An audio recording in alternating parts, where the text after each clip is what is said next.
नमस्कार प्रिय दर्शकों, स्वागत है आप सभी का। और आज की इस क्लास में हम जन्म कुंडली का फल कथन करने के लिए सबसे सरल लेकिन बहुत ही प्रभावशाली तरीका समझने वाले हैं। ऐसा तरीका जिसके आधार पर फल कथन करना काफी हद तक सटीक हो जाता है और काफी हद तक सरल हो जाता है। आपको अध्ययन करने में भी सुगम और सरल लगेगा और फल ज्ञात भी आसानी से होगा और वह सटीक भी होगा। इसका तरीका क्या है आज के इस क्लास में समझिए।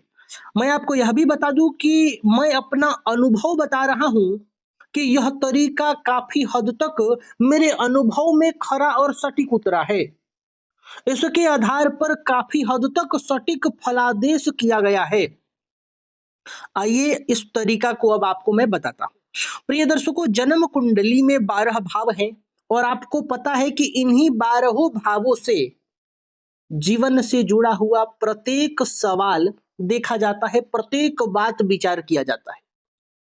अब बताइए, मैं आपको सबसे पहले स्टेप पर लेके चल रहा हूं कि किस भाव से क्या विचार किया जाता है, यह आप समझ रहे होंगे। लेकिन उसी तरीका को आप नए रूप में कैसे अपनाएंगे और उस तरीका से कैसे सटीक फलादेश निकल जाता है। और मैं यह भी कह रहा हूं कि तरीका भी बड़ा सरल है। आपने यह तरीका कुछ अन्य कुंडलियों पर भी अप्लाई किया होगा, अपनाया होगा, इस तरीके से आपने कुंडली बनाया होगा।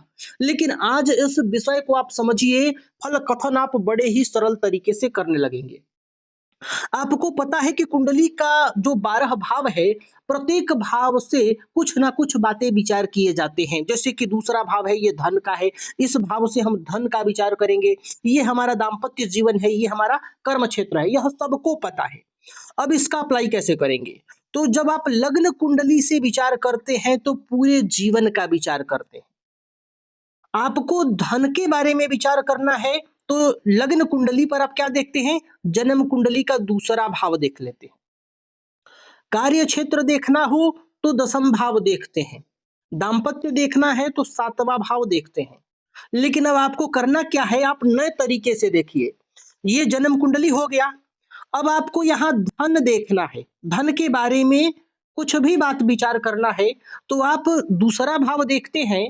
तो एक अलग कुंडली बनाइए और इस कुंडली पर आपको क्या करना है कि जन्म कुंडली में दूसरे भाव में जो राशि है उस राशि को आप लग्न में लिख लीजिए, चाहे जो भी राशि हो। यदि 2 नंबर की ही राशि है तो यहाँ आप 2 लिख लेंगे। इसके बाद बढ़ते क्रम में सारी राशियां इस कुंडली में आप भर लेंगे, जैसे 3, 4, 5, 6, 7, 8, 9, 10, 11, 12, 1। इसके बाद जन्म कुंडली में जो जो ग्रह जिस जिस राशि पर हो, भाव आपको नहीं देखना है, राशि देखना है। जिस जिस राशि पर हो उसी राशि पर आप इस कुंडली में भर लीजिए। ये जो आपकी कुंडली होगी, ये आपने कैसे बनाया? धन भाव में जो राशि है उस राशि को आपने लग्न में लिखकर बनाया है। तो ये धन के लिए आपकी एक कुंडली हो गई। अब इस कुंडली पर जो ग्रह स्थितियां बन रही हैं, जैसे कुंडली देखा जाता है वैसे आप इस कुंडली को देख लीजिए। धन के लिए बहुत ही सटीक जानकारियां आप ज्ञात कर लेंगे। आइए एक और उदाहरण लेते हैं तो आपको और सरलता से समझ में आ जाएगा। जैसे मान लीजिए हमें विवाह के बारे में पता करना है, तो विवाह का भाव जन्म कुंडली में कौन सा है? तो सातवां भाव जो है, ये 7 नंबर की राशि है, लेकिन सातवां जो भाव है यह विवाह का भाव होता है। तो आप एक विवाह के लिए भी इधर कुंडली बनाइए और इस कुंडली में आपको क्या करना है? सातवां जो भाव है, इस भाव में जो राशि लिखी होगी, इस राशि को आप इस कुंडली में लग्न में लिख देंगे, इस कुंडली के लग्न में लिख देंगे। अगर मान लीजिए यहाँ 7 नंबर की ही राशि है तो यहाँ 7 लिखेंगे, फिर 7 यहाँ तो 8, 9, 10, 11, 12, 1, 2, 3, 4, 5, 6। अब इसके बाद जन्म कुंडली में जो ग्रह जिस राशि पर है उसी राशि पर यहाँ यथावत आपको बैठा देना है, चाहे जिस भी राशि में हो। और इसके बाद आप इस कुंडली का अध्ययन वैसे ही कर लीजिए जैसे आप जन्म कुंडली देखते हैं। विवाह से संबंधित बातें आप सटीक ज्ञात कर लेंगे। अब इसी बात को यदि मैं यहाँ बताऊं तो आपको जिस भाव से संबंधित बातें जाननी होगी उसी भाव को आप लग्न बना लीजिए, लग्न मान लीजिए। आपका लग्न ये है, लेकिन अगर आपको सप्तम भाव से संबंधित बातें जानना है तो इसी भाव को आप लग्न मान लीजिए, इसी भाव को प्रथम भाव मान लीजिए। यदि दसम भाव से संबंधित बातें जानना है तो इसी भाव को लग्न मान लीजिए और यहां से गणना कीजिए। अगर दूसरे भाव से संबंधित बातें जाननी है तो दूसरे भाव को लग्न मान लीजिए। इस प्रकार जन्म कुंडली के 12 भावों से आप 12 कुंडलियों का निर्माण करिए। कितनी कुंडलियां?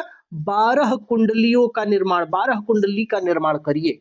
प्रत्येक बात के लिए, धन के लिए दूसरे भाव की कुंडली हो जाएगी, विवाह के लिए, दाम्पत्य जीवन के लिए सप्तम भाव की कुंडली हो जाएगी, भाग्य के लिए नवम भाव की कुंडली हो जाएगी। भाग्य के संदर्भ में यदि आपको कुछ जानना है तो तुरंत आप एक कुंडली बनाइए। 9 नंबर भाव में जो भी राशि लिखी होगी उस राशि को आप यहाँ लग्न में लिखेंगे।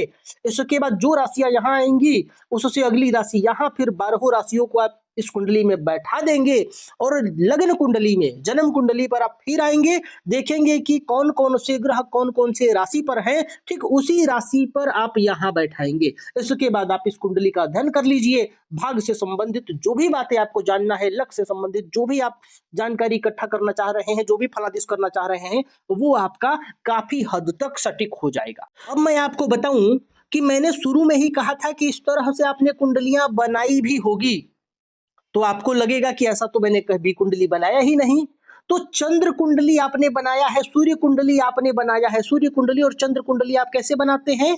तो आप ये देखते हैं कि जन्म कुंडली में चंद्रमा किस राशि में है।